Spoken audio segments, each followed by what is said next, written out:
Welcome to another episode of Live with Lizzy. Coming to you from lovely Boston, Massachusetts. It's a beautiful spring day today.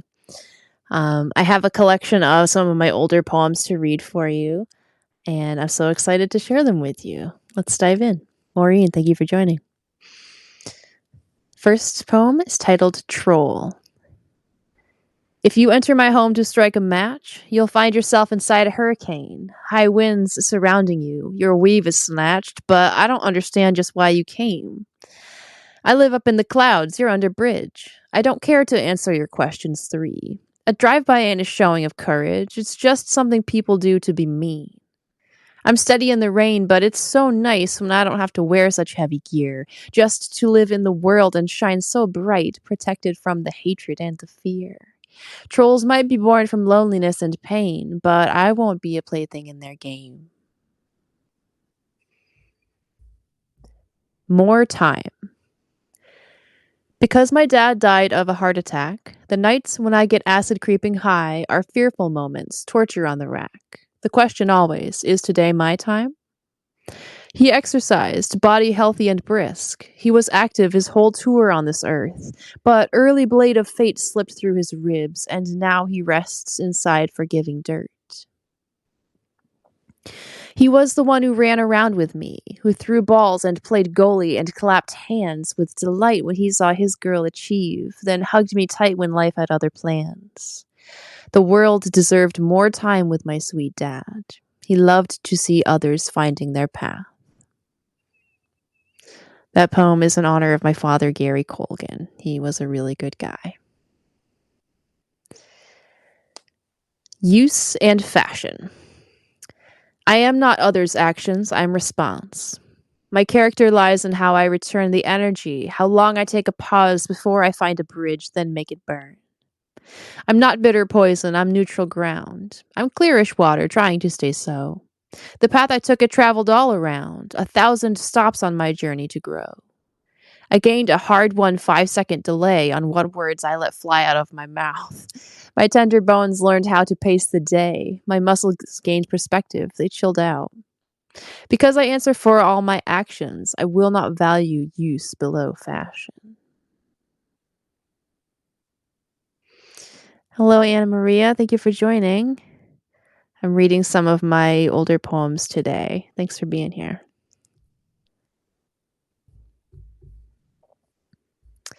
Find a graveyard. My body is transforming. I have a new, rounder face. It looks the way my mother's did when she felt real self-hate. My clothing does not comment on the way my body lives. Its purpose is to hold me softly, to allow my waste. Find a graveyard to lay the low-rise demon of my youth. I killed it with my sharp teeth. I let my tongue find its taste. My bones crave insulation while they walk upon the earth. They were not meant to bear the polar wind on winter days. When your hands grow frigid from a chill that you can't escape, it's comforting to cup your palms around a Lizzy shape.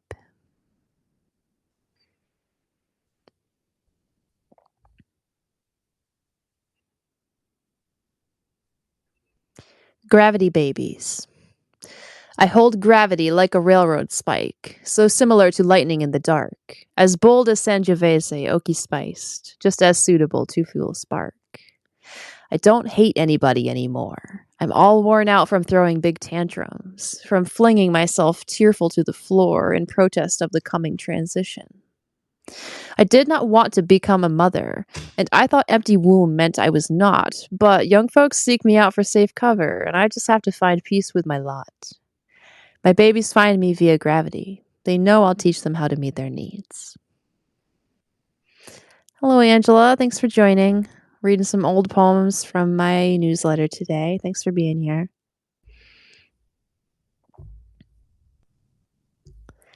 Hands of a Girl. Maybe a small girl will grow up tall to be a woman. Perhaps she'll experience the whole life of a woman. Why is it that unmarried women live longer than men, but men who marry fare better than those who live in sin? And what about all those who do not fit the binary? Should they just select which parts of themselves will stay within? A complete life cycle sees a woman concentrated, distilled into a pound of flesh that cannot be taken. Dubious, the stability of a thing that cannot or will not bend to the changeable wishes of the wind. How many generations believed that our body type wasn't from poverty, that we were naturally thin? Some kids survive to adulthood and some children do not. Nobody tells you any rules or when the game will end. Lizzy, you reached forward in time with the hands of a girl and met yourself, all lined and scarred. You came through like a friend.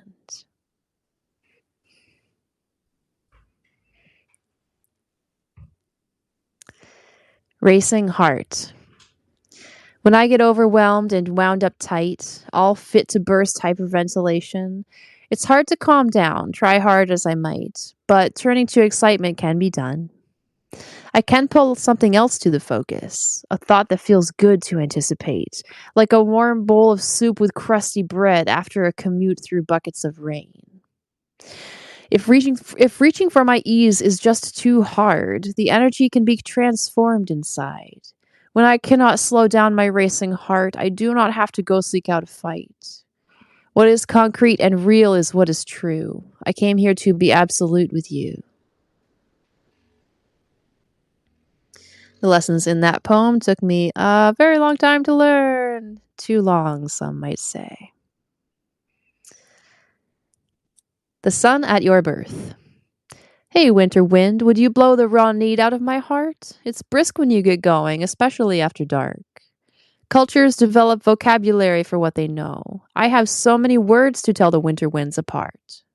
Grin big with teeth like blazing sunshine, pearls before the pigs. You'll get your share of bacon, no need to gain a head start. Remember, next time you feel overwhelmed, it takes a while. You need about a week to settle down your racing heart. How does a person choose a favorite color from them all when leaves are always changing and the sky's both soft and sharp? Let those muscles shudder when they recall a winter gust. Holding back, keeping still, excellent ways to fall apart. Lizzy, the wind told me that your real name is Eliza. The sun had not yet risen at your birth. It was still dark. Hello, Seamus. Welcome. Always a pleasure. Reading some old poems today.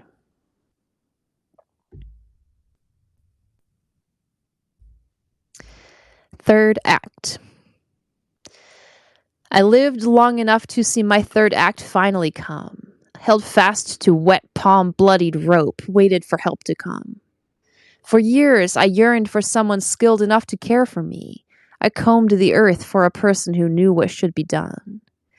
All up and down the land I roamed in search of weathered hands to hold me while I grew into the person I'd become. Moon grew, then faded. I tried to tuck myself under wings, only to find the space too cramped each time away I spun.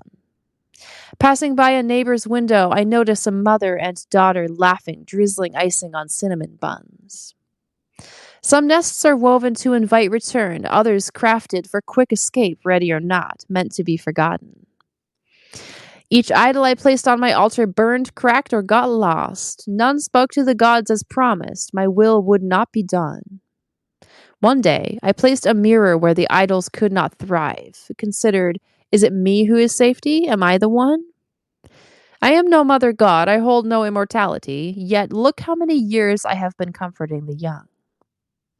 A third act is the reward for survival of trial. What strange things occur. Scars fade smooth. Lost souls find redemption. I refused to be the supervillain. Instead, I grew into a secret hero who has zero use for guns. A mourning dove turns blue-ringed eye to me, all resting wings. It watches as I unpin laundry lined right in the sun. The veil between the worlds wears thinner as the years tick by. Some days Shelby, other times Lizzy Co. Always just one. Oh, thank you, Seamus. Oh, hello, my friend. My new friend, Slart. I'm sure that's not your real name, but welcome nonetheless. Glad to have you.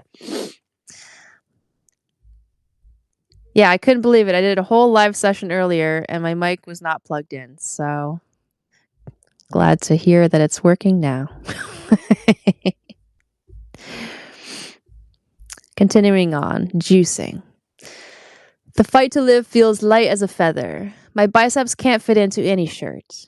My mental health is stronger than ever. My heart is strong and I'm sure of my worth.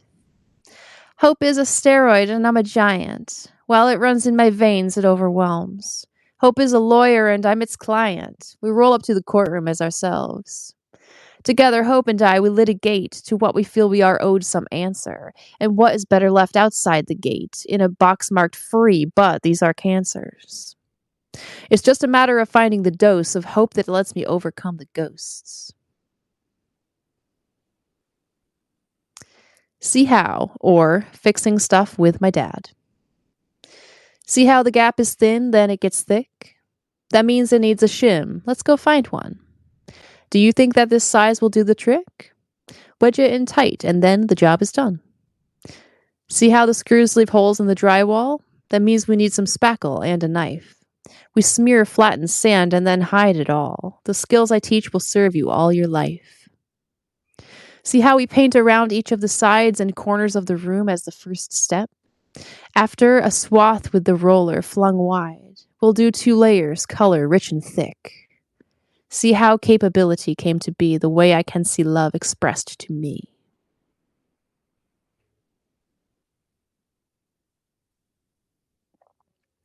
All Souls Day.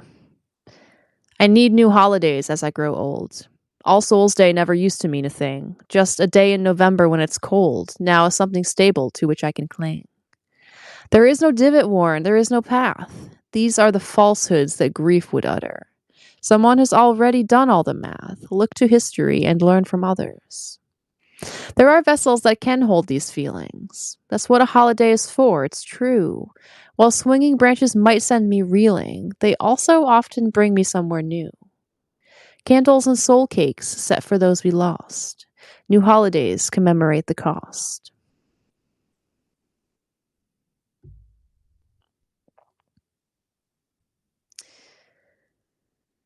Girl Gang Ghazal. There is a rowdy gang of little girls frozen in time, small bodies wanting to run hard and leap frozen in time. Their small feet got trapped in a gummy, treacherous tar pit. No helping hands to pull them to dry land, townsfolk all shied. Girls, numerous, somehow alone, approached only to test, to be tap-cracked as brulee for the glee of it, date night. Life passed in leaping years, starting with 20, not 19, and all those little girls trade confused glances. What is time? A robust resume does not need to include abuse. Let tiny girls set down the tools they use to neutralize. Each room, a sea of faces to read, review, catalog. A girl gang uses their meager tools to categorize. When the moon comes out, the bed beckons, blankets are heavy, but rowdy girl hearts are open, they cannot close their minds. Some girls in the crowd are shards lodged into softened new skin, all knees and elbows lashing out, just trying to survive. Those edgy girls want communion, but cannot stand to be curated. They pick at healthy tissue, tears in their eyes. Like baby teeth, each girl is worked loose, placed under pillow, laid to rest. They wait for the old tooth fairy to arrive. A toolbox is only as good as what it holds within. The only useful tools are held by skillful hands, she sighed. When the girls learned to set boundaries and to hold them firm, they stopped policing the folks around them. No narrowed eyes.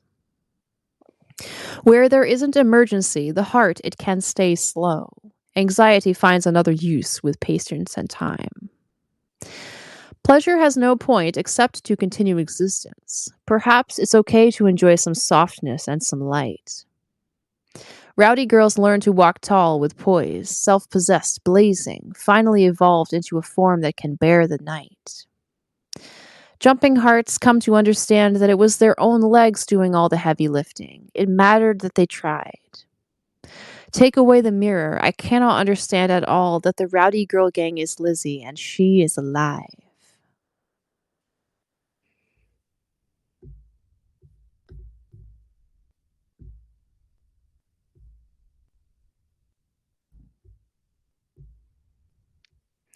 Red maple. Red maple grows and moves with the March wind, stretches arms after winter feeding deer, Sunriser buzzed before the rest in spring. Rosy fiddleback figure draws me near. I stand browless and feral in the sun. If they poke, then they poke, the tree told me. Red maple watches as my rare sap runs. It sewed me a thick coat of autumn leaves. Red maple started small, but it grew high, cross-hatched with vines and forest history. It's warm out now, time to shuck clothes and fly. The clouds grow thick underfoot just for me. Wrap my warm body up in maple limbs. I sweeten at their touch, invite them in. Seamus just asked if I go by Lizzy or Shelby at the open mics. It's a great question. I do the open mic down at the Cantab Lounge in Cambridge, Massachusetts. I'm pretty excited to get back to that tonight. Couldn't go last week. I had a ye old back spasm because apparently I am 1,000 years old, and that's how my life is now. But when I do sign in there, I do sign in as Lizzy Co. That is what I write under, but my real name is Shelby. So, question answered. Sign in as Lizzy Co. Moving on. So this is a sadly autobiographical poem about my poor pink e-scooter that I loved very much and rode every day, and then one day it just died on me. Sometimes that happens. So there's a trick to it. This is the title of this poem. My trusty ride died a few days ago. It ran full speed right until it burned out. It passed in the middle of the commute, far from the end of its natural life. The folks at the shop tactfully told me that rehabbing my pink sticker-clad steed would cost more than a good used replacement, then left it to me to choose my own way. I loved them for the lack of pressure and the time to think the shop guys allowed me. In those moments, I thought of my father and his parade of decayed pickup trucks, bodies already well worn at the point they reached his hands and experienced him, a man who thought he could stop how time rusts. I saw myself tripping down that same path, always making do, having to recall how there's a trick to it, which is really poverty language for, we can't afford to repair this, which is unbearable, so we'll pretend it's a skill set others should envy to make our way of life work. I politely declined the repair and looked instead for a new scooter to ride, something that would carry me down the road instead of asking me to bear its weight. All right. And I think just one more selection for you today. I'm going to share with you, going to share with you the selections I have for the Cantab open mic tonight. They give you 3 minutes to do whatever you want. So tonight I'm going to bring in 3 short poems. So here we go. Lacuna. Fun fact about this one. This is actually based on a prompt that was given at a recent Cantab open mic. The hosts are really great there, and they do a lot of fun stuff with the crowd to engage us. And one of those things was providing us a poetry prompt based on the word lacuna. So that's the origin of this poem here. Lacuna. I'm done demanding answers from the world. My mother tongue can't help me clarify, nor can others, and so I keep mine furled. I learned the word lacuna late one night. My gender is unspeakable, it seems. I've yet to find the proper English word to tell the folks around me what it means to exist as this person in the world. I guess woman will have to serve for now, in place of some more appropriate name. Perhaps countries I know nothing about could lend the definition that I crave. I'm done demanding answers from the world. It hurts too much, but so does staying furled. Cherry Almond. My father worked all his life. At the dinner table, I sat to his right, thought about my future and made plans. Some nights, back in the days of dial-up, I noticed his hands, dry, red, cracking. I dashed to the bathroom, urged him to take care of his skin, and rubbed Juergen's cherry almond into his winter knuckles. One coat and all is forgiven. My father worked all his life. Recently, he rested in hospice, unable to speak but still recognizing me. I thought about how he had made plans. I noticed his bald scalp peeling, so I grabbed some lotion from the bedside table and I smoothed it over his dry spots, just like I had done when I was young and he was not. Purple. It's gods saying hello when I see purple-headed chives. The color of the flowers matches the flesh of my heart. A message straight to me, purple says, yes, you are alive. You have everything that you need to start. It's the oh shit handle on the car ceiling in a crash, when I'm not sure if I'm here on Earth or how I'm feeling. It's the fat candle that whispers all night long to the past. Life is still warm. Let's see what else it brings. Blackberries and a sack of bruised blue plums can coexist. A jam band that plays all night long and fills the whole damn house. Melt in a bath of sugar, be what drizzles and what sticks. Something that darts and brightens in the mouth. Oh my gosh. Yes, Angela. That cherry almond, classic. Like core memory, right? Yeah, for real. Thank you so much to everyone who joined today for my makeup live session with microphone actually on edition. um, I'm so happy that you all came and hung out and listened to a little bit of poetry with me. If you happen to live in the Boston area and you want to come down to the Cantab tonight, the poetry starts at 8 p.m. Thank you so much, Seamus. Thank you, Angela.